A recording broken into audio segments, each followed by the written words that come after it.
Children of God, mga anak sa Diyos. Ang July 25, mao ang kapistahan ni Saint James the Apostle. Si Saint James o Santiago, mao ang anak ni Zebedeo ug ni Salome, ug igsuon ni San Juan nga ebanghelista. Isip mangingisda sa dagat sa Galilea, gitawag siya ni Jesus aron mahimong usa sa napulog-duha ka apostoles. Nailhan siya isip usa sa tulo ka labing suod nga kauban ni Jesus, uban nila Pedro ug ni Juan.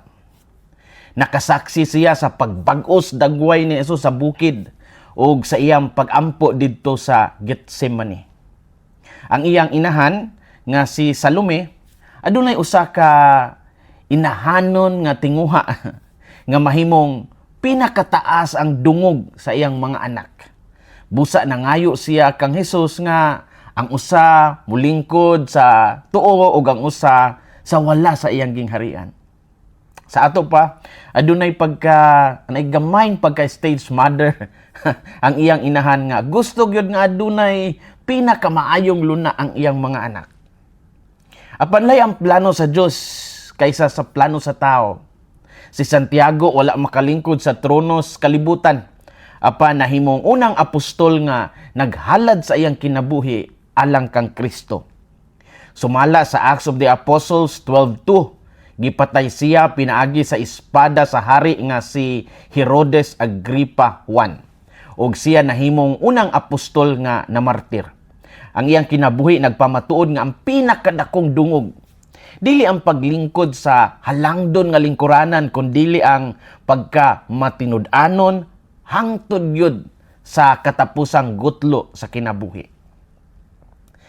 Sa Ebanghelyo karong adlaw, diha sa pagpangayo sa inahan ni Santiago ug ni Juan og dungganong pwesto alang sa iyang mga anak, gigamit ni Jesus ang maong panghitabo aron tudluan ang mga apostoles nga ang kadungganan sa gingharian sa Dios dili masukod pinaagi sa gahom ug katungdanan kundi anaa sa pag-alagad ug paghalad sa kaugalingon.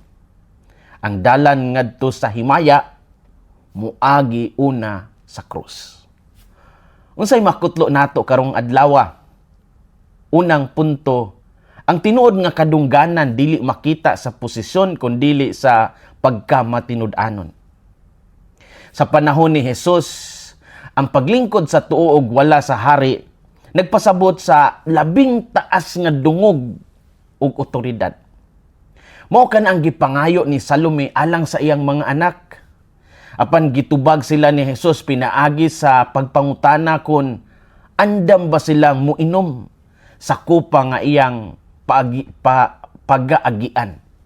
Ang kupa nagpasabot sa pag-antos ug paghalad nga naghulat diha sa krus.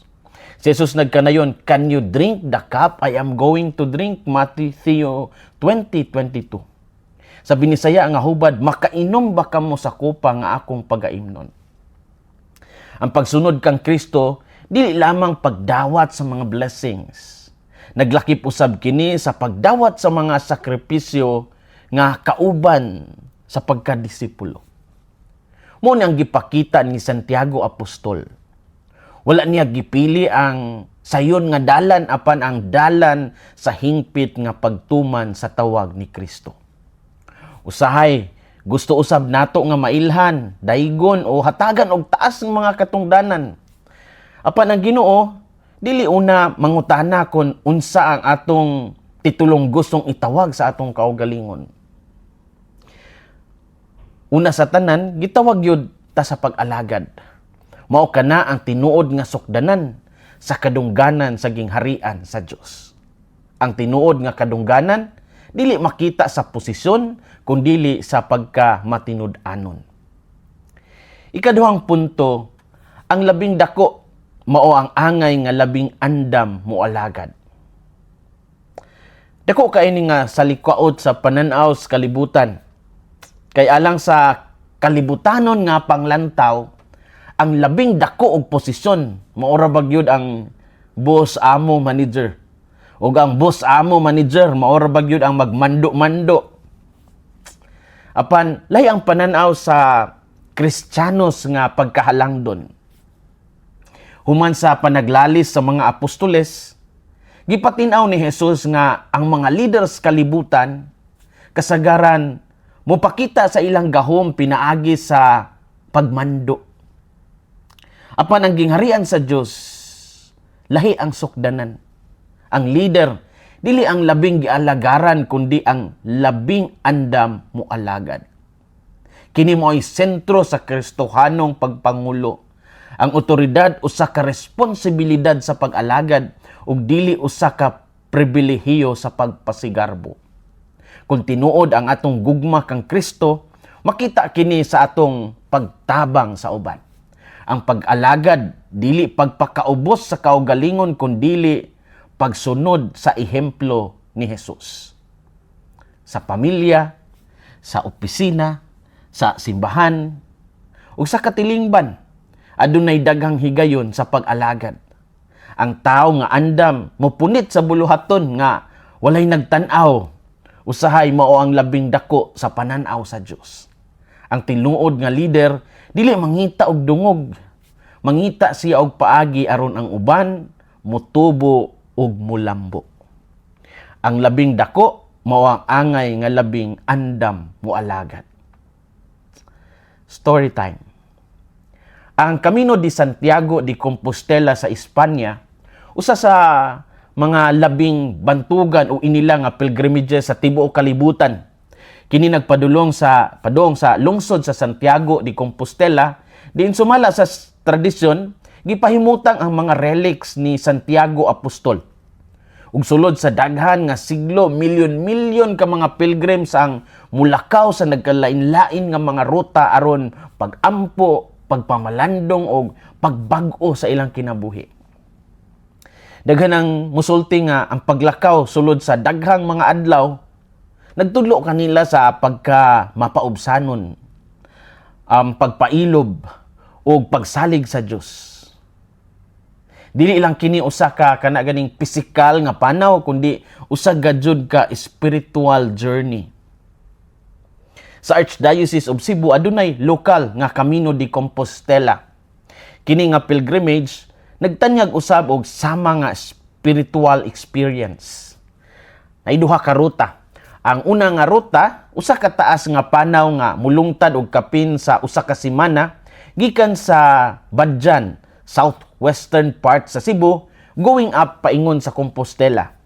Ug ang ikaduhang ruta usa ka mubo nga duha ka adlaw nga pilgrimage nga magsugod sa Compostela, mutungas sa bukid sa Liloan o mubalik pag-usab sa Compostela. Of course, ang katuyuan ini dili competition sa Espanya, kundi paghatag og higayon sa mga tawo nga makasinati aning kamino dinhi sa Pilipinas mismo. Dili na ka magdala og pagkaon kay kada kapilya nga imong maagian, nag-anda man sad og mga pagkaon alang sa mga pilgrims nga mangagi. So salig lang yun ka sa kamanggihatagon sa Dios pinaagi sa kamanggihatagon sa mga tao. Mataglakang usa ka pag-ampo, matag kakapoy pwede nimong himuong offering sa Ginoo, ug matag pag-abot sa kapilya dito sa kabukiran, usa ka pahinumdom nga ang tinuod nga destination nato mao ang mas lawom nato nga relasyon kang Kristo. Children of God, mga anak sa Dios, sigon pa sa kanta, pangitaa ang gingharian sa Dios ug ang iyang katarong ug kining tanan ikahatag diha kaninyo. Ayaw pangitaa ang labing pinasidunggang dapit, pangitaa ang higayon sa pag-alagad. Ug timani nga ang atong Kristohanong pagtuo naagyod kanunay pod kauban nga sakripisyo. Tamdanan nato si St. James o si Santiago Apostol sa iyang pagkamatinud-anon. Pag-alagad nga walay pagpaabot og balos dinis kalibutan. Kay sayod man sadta nga ang Ginoo mismo mao'y mohatag sa iyang ganti nga iyang giandam alang sa mga matinumanong musunod diha kaniya. Hinaot nga ang kasing-kasing ni Kristo maghari sa atong mga kasing-kasing. Kini si Father Felmar Castrodes, Fiel SVD, ang inyong magsisibya sa maayong balita. Gikan dinhi sa Jakarta, nasod sa Indonesia, hinumdumi ang kinabuhing Kristiyano, kinabuhi sa pagserbisyo.